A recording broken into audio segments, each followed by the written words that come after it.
This whole ice bucket challenge over the last several weeks has gone viral, and the exposure, and everybody's doing it. So to those not familiar with the disease, they might be thinking, oh boy, another ALS video, because through no fault of their own, they have no emotional connection, they're not aware, and they just think, oh, here's another one of those silly videos, right?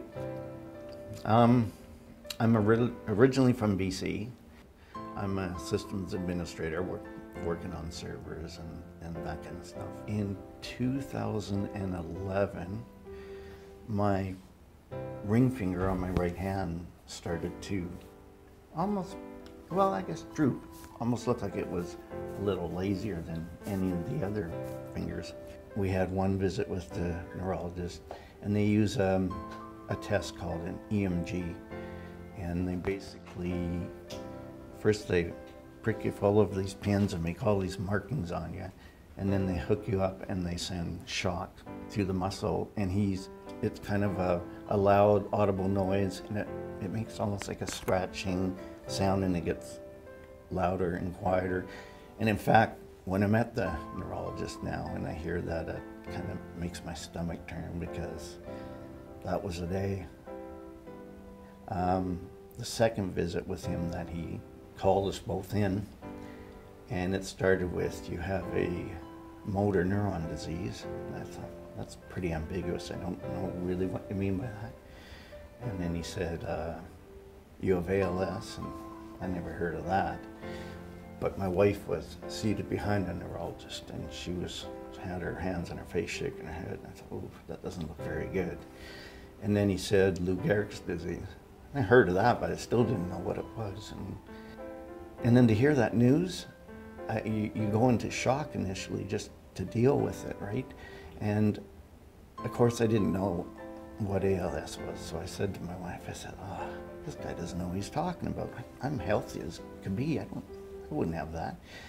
And then you go through the various different stages of trying to deal with it, and that's challenging just to live a normal life, because we have 2 children, 2 daughters. And I think the way that you think about the disease and react with the disease, your children are witnessing that, and I think that will spill over onto them. So if you're positive with it, so they've been challenged with it, and they see their dad deteriorate. Simple things, I can't put a shirt on myself, I can't lift my arms over my head. There's nothing we can do to stop this, my wife and I. And I may be dying with ALS, and again, everyone's gonna go, but she's living with it, so it's challenging. Take a minute.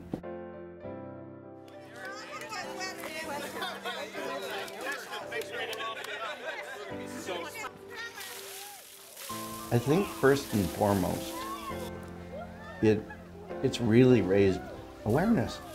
My youngest daughter was doing the ice bucket challenge the other day in the front yard, and there was 3 or 4 neighborhood children riding by on their bikes, and I said, oh, she's doing the ALS ice bucket challenge. And that's great, but it's challenging because there's only 3,000 Canadians afflicted with this disease.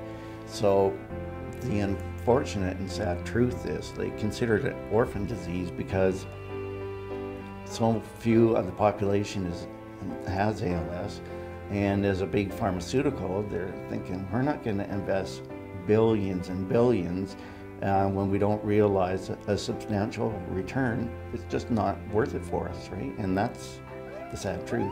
All money raised, well, not all money raised, but a portion of the money raised goes to purchase equipment.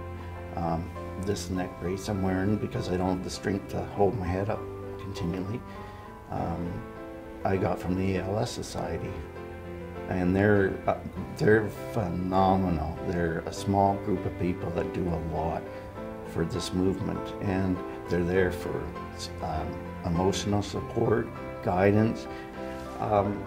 Please bear with us, and I really think, speaking for myself and probably all other PALS, PALS is the acronym they give us, people with ALS.